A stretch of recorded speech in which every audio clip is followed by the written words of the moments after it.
माँ आदिशक्ति वेद माता और परम पूज्य गुरुदेव के श्री चरणों में दंडवत प्रणाम करते हुए गुरु सत्ता की दिव्य उपस्थिति में गुरु कृपा से सज्जनों आप सभी आज के ऑडियो पॉडकास्ट में सुनेंगे प्रेम साधना और उसकी परिणति क्या होती है। बहुत ही रोचक प्रसंग है। प्रेम आत्मा की अभिव्यक्ति है। इसे रत्नाकर सिंधु की तरह समझा जा सकता है।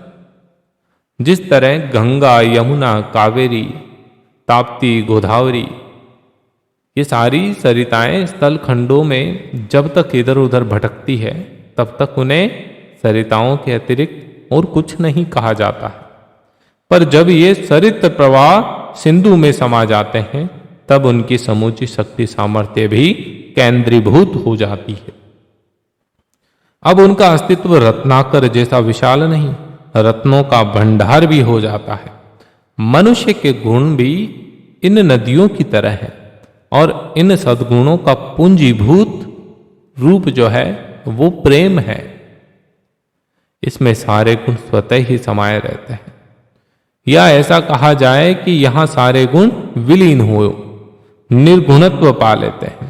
इसी स्थिति को स्पष्ट करते हुए नारद भक्ति सूत्र में कहा गया है, सह ही अनिर्वचनीयो प्रेम रूप है, कहकर परमेश्वर को प्रेम रूप घोषित किया है। यही परम तत्व है। इसी का बोध होने में ज्ञान की सार्थकता है। इसी आशय को संत कबीर साहब अपनी वाणी में कहते हैं, ढाई आखर प्रेम का पढ़े सो पंडित होय। ढाई अक्षरों में निहित प्रेम के दुर्जय तत्व के बोध को प्राप्त कर लेने में ही पांडित्य की सार्थकता है। इसमें ऐसा कौन सा तत्व निहित है? प्रश्न यह है, इसमें ऐसा कौन सा तत्व निहित है जिसे जानने से सब कुछ जान लिया जाता है? सामान्य भाषा में तो सब यही कहते हैं कि अमुक को अपनी पत्नी से प्रेम है, अपने बच्चे से प्रेम है, माँ से प्रेम है, पिता से प्रेम है, आदि आदि इन सब से प्रेम है। मतलब परिवारजनों से सबको प्रेम होता ही है। तो क्या वही प्रेम है? लेकिन जब इस पर बैठकर सोचा जाए, चिंतन किया जाए तो पता चलता है कि पत्नी, बच्चों या परिवारजनों के लिए जो हमने संकीर्ण दायरा बनाया है, उनके लिए जो प्रेम पनपा है वो वास्तव में प्रेम है ही नहीं। तो फिर वो क्या है? वो तो आपका मोह है। इस मोह और प्रेम में विरोधाभास जैसी स्थिति है। यदि प्रेम को काया कहा जाए तो मोह काया की छाया है। दोनों में अंतर भी वही होता है जो काया और छाया में है। एक सजीव होती है, दूसरी निष्प्राण। छाया को देखकर सजीवता का भ्रम तो होना संभव है। भ्रम हो जाता है ना, कभी हम छाया देख के लगता है कोई है, पर उससे काया का प्रयोजन कभी पूर्ण नहीं होता। फिर प्रश्न यह है कि प्रेम और मोह में और क्या अंतर है?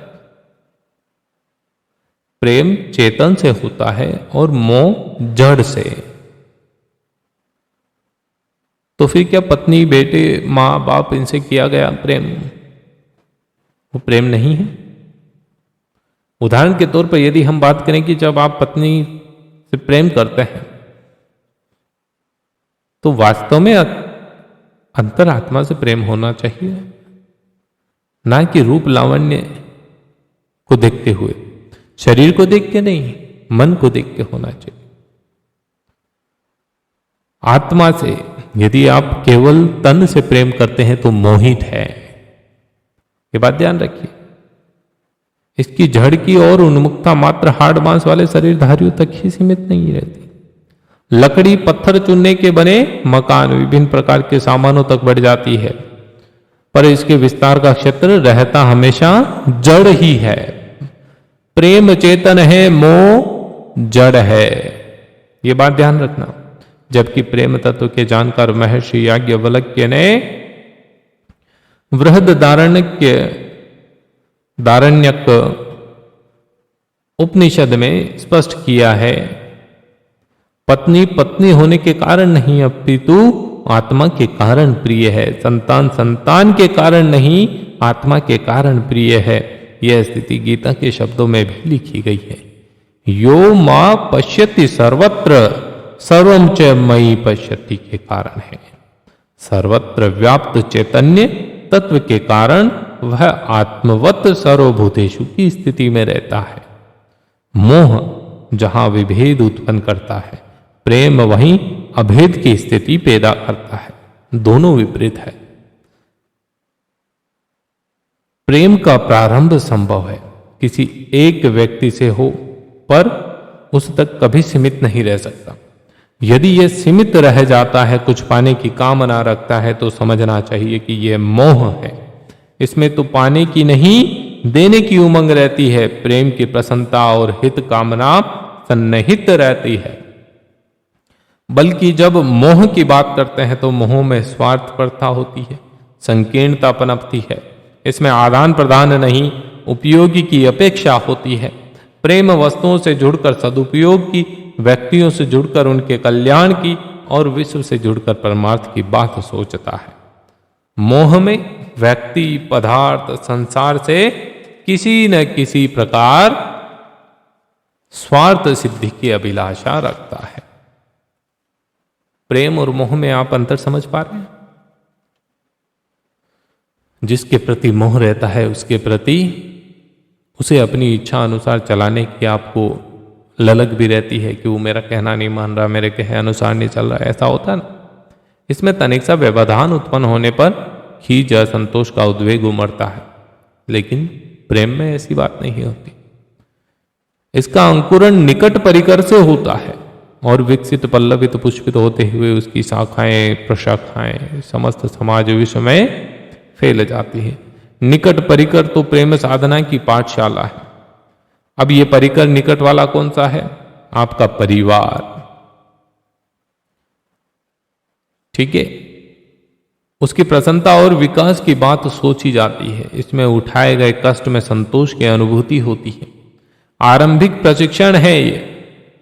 पर जब अपने सगे संबंधियों की प्रसन्नता, समृद्धि के लिए उचित अनुचित का ध्यान नहीं रहता, आदर्शों की बलि दे दी जाती है, तो वह प्रेम नहीं रहता, वह मोह बन जाता है। गोस्वामी तुलसीदास जी ने लिखा है कि मोह सकल व्याधीन कर मूला कहकर संबोधित किया है। सचमुच यह स्वयं और स्वयं से जुड़े हुए व्यक्ति दोनों के लिए हानिकारक है।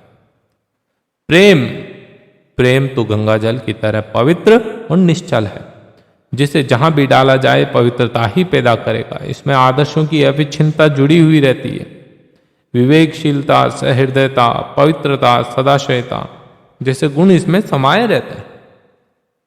प्रेमी जिसमें भी प्रेम करता है, जिससे भी प्रेम करता है, उसमें उन गुणों के अभिवर्धन के लिए सतत प्रयत्नशील रहता है। भाव संवेदनाएं नित्य निरंतर उच्च स्तरीय आदर्शों के प्रति समर्पित रहे, यही तो प्रेम है। सीमा की संकीर्ण दीवारें बद्ध नहीं कर सकती। ये तो सूर्य की तरह जो उदय काल के समय तो मात्र पूर्व की ओर प्रकाशित होता है, पर मध्याह्न दोपहर के समय प्रकाश से समस्त दिशाएं प्रकाशित हो जाती हैं। इसकी भी यही विशेषता है कि प्रारंभ भले छोटा हो, लेकिन धीरे धीरे निरंतर अभिवृद्धि करता रहता है। समाज, राष्ट्र और विश्व में बढ़ता जाता है। जिसके अंतराल में प्रेम प्रस्फुटित हुआ है, वह व्यक्ति देश, धर्म, संस्कृति और मानव जाति की सेवा साधना में निरत हो जाता है। जीवन के उत्कृष्टतम रूप की अभिव्यक्ति इसी के माध्यम से होती है। यदि इसे हटा दें तो फिर मानव जीवन की कोई विशेषता नहीं रह जाती। संत कबीर के शब्दों में जागट प्रेम न संचरे, सांगट जहान मसान, मतलब जिस हृदय में प्रेम नहीं, वो हृदय शमशान की तरह है, जिसमें विभिन्न दुर्गुण, चिंता, संताप, असंतोष के भूत मंडराया करते हैं। ऐसा जीवन धरती के लिए भार स्वरूप है। प्रेम की ज्योति सामान्य दीपक की ज्योति नहीं, जिसमें अनुताप हो, अपितु यह दिव्य चिंतामणि की शीतल व स्निग्ध ज्योति है, जिससे शरीर, मन, बुद्धि, अंतःकरण प्रकाशित होते हैं। सारे संताप शांत होते हैं। ऐसे व्यक्ति के सानिध्य में जो भी आते हैं, उन्हें भी निर्मलता, शीतलता का अनुभव होता है। इसकी परिपूर्णता परमेश्वर में है। यही इसके यथार्थ तत्व दर्शन का बोध होता है। इस स्थिति में तो प्रेम का सरित प्रवाह नहीं अपितु महासागर लहराता है। चैतन्य महाप्रभु ने ऐसी ही दिव्य स्थिति पाई थी। उनका प्रेम इसी कोटि का था, तभी जगाई मगाई जैसे कलुषित क्रूर डाकू संत बन गया। भगवान तथागत के हृदय में उमड़ रहे प्रेम प्रवाह से अंगुली माल जैसे दस्यु को भी भिक्षु बना दिया। इस स्थिति को पाने पर सर्वत्र सत्यम शिवम सुंदरम का ही दर्शन होता है। उसकी सारी शक्तियां विराट ब्रह्म के स्थूल रूप विश्व ब्रह्मांड की सेवा में नियोजित होती है। कहने का तात्पर्य कि हमें मोह में नहीं बल्कि प्रेम में पड़ना चाहिए। क्या हम सच में अपने परिवारजनों से प्रेम करते हैं या परिवारजनों के मोह में पड़े हुए? एक बार जरूर ध्यान से सोचिए, समझिए और इस ऑडियो पॉडकास्ट का चिंतन करिए। उम्मीद करूंगा प्रसंग बहुत अच्छा लगा होगा, प्रयास भी अच्छा लग रहा तो लाइक शेयर करने में कंजूसी ना करें। हमारे साथ जुड़े, गुरुदेव के साहित्य का ऑडियो संस्करण सुने। जय श्री राम।